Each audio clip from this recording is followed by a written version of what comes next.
What do you say to fans who are disappointed in this deal? But it's not LIV. I think that's the thing. I still hate LIV. Like, I hate LIV. Like, I hope it goes away, and I would fully expect that it does. And I think that's where the distinction here is. This is the PGA Tour, the DP World Tour, and the PIF.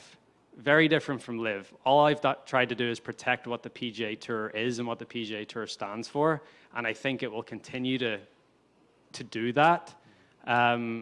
So look, going forward, I hope that there's, there may be a team element, and you're going to see maybe me, maybe whoever else play in some sort of team golf, but I don't think it'll look anything like LIV has looked, and I think that's a good thing. I got a text message on Monday night, I guess, from Jimmy Dunn saying, hey, can I give you a call in the morning? So I said, sure. Jimmy rang me at about 6:30 yesterday morning. We had a chat, took me through the news, took me through the deal, the structure of the deal, what it meant for us, what it meant for the DP World Tour. So yeah, I learned about it pretty much at the same time everyone else did. And yeah, it was a surprise. I knew there had been discussions going on in the background. I knew that lines of communication had been opened up. I obviously didn't expect it to happen as quickly as it did.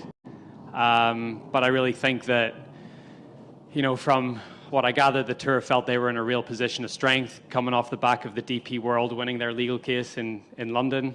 It sort of weakened the other side's position, and they went in there, and the way Jimmy described it, Rory, sometimes you got 280 over water and you just got to go for it.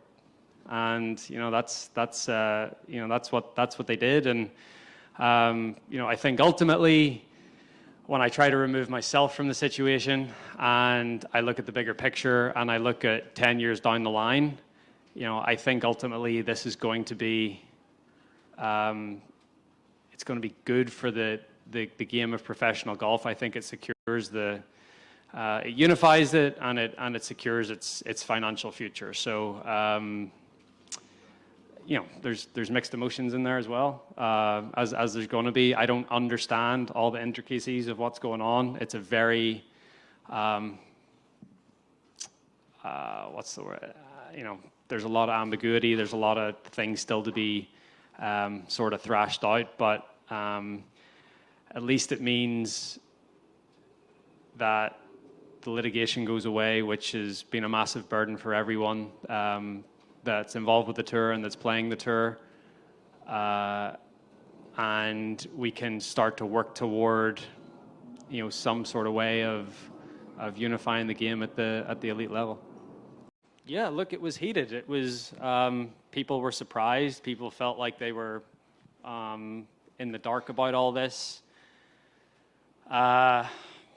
Look, most of the gripes come from the guys that are, trying to hold on to their cards, and they feel like things have already been taken away from them this year with the designated events and smaller fields and no cuts and